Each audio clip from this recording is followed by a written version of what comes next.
हुजूर सल्लल्लाहु अलैहि वसल्लम के सगे चचा की लाश मक्का में 3 दिन तक क्यों गलती सड़ती रही, हत्ता कि इसकी औलाद भी इसके करीब नहीं गई। अगर आप ये सब कुछ जानना चाहते हैं तो पॉइंट 63 के साथ जुड़े रहिए। तकरीबन 13 साल मक्की दौर हुजूर सल्लल्लाहु अलैहि वसल्लम के लिए बहुत मुश्किल रहा। फिर अल्लाह का हुक्म आया और आपने मदीना हिजरत की। हिजरत मदीना के तकरीबन 2 साल बाद ग़ज़वा बदर का मार्का पेश आ गया। अबू लहब अभी तक आप सल्लल्लाहु अलैहि वसल्लम की दुश्मनी पर बरकरार रहा। ग़ज़वा बदर में तकरीबन हर कुरैशी सरदार ने शिरकत की सिवाय अबू लहब के। इसने शिरकत क्यों नहीं की? तो इसका जवाब ये है कि ये काफिर एक बुज़दिल शख्स था। इसने अपनी जगह एक शख्स जिसका नाम आस बिन हशाम बिन मुगीरा था जंग पर भेज दिया। लश्कर रवाना होने की कुछ दिनों बाद अबू लहब रोजाना खाना काबा में बैठकर इस इंतजार में होता कि कोई आकर जंग बदर के हालात बता दे।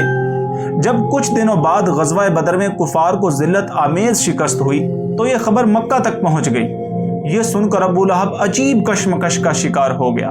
ग़ज़वा बदर के कुछ ही दिन बाद अबू लहब चीचक या उद्सा नामी बीमारी में मुब्तला हो गया और फिर यही बीमारी इसकी मौत का बायस बनी। अहले अरब इस बीमारी में मुब्तला शख्स से बहुत भागते थे। कुछ दिन बीमार रहने के बाद ये मर गया और 3 दिन तक इसकी लाश यूं ही पड़ी रही, हत्ता कि इसकी औलाद में से कोई भी इसके करीब नहीं गया।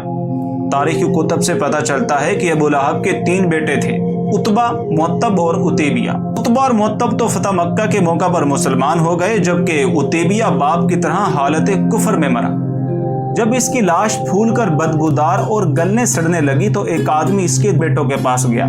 इसने कहा, तुम दोनों को शर्म नहीं आती? तुम्हारे वालिद मरकर बदबूदार हो गए हैं, तुम इनको क्यों नहीं दफन करते?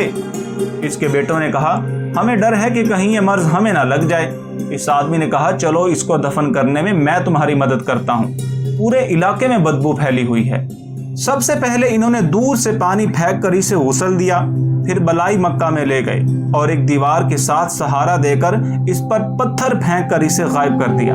या दूसरी रवायत के मुताबिक एक गड्ढा खोदा गया, फिर एक लकड़ी की मदद से इसकी लाश को धक्का देकर इस गड्ढे में उतारकर ऊपर से मिट्टी डाल दी गई। और ये वाहिद काफिर था जिसका नाम लेकर अल्लाह ताला ने इसकी मजम्मत में सूरत नाजिल की। बाकी कुफार को तो अल्लाह ताला ने इनडायरेक्टली कुरान में मुखातिब किया है। नाजरीन, ये वो शख्स था जो हद से गुजर जाने वाला था और बेशक अल्लाह हद से गुजर जाने वालों को हरगिज पसंद नहीं करता।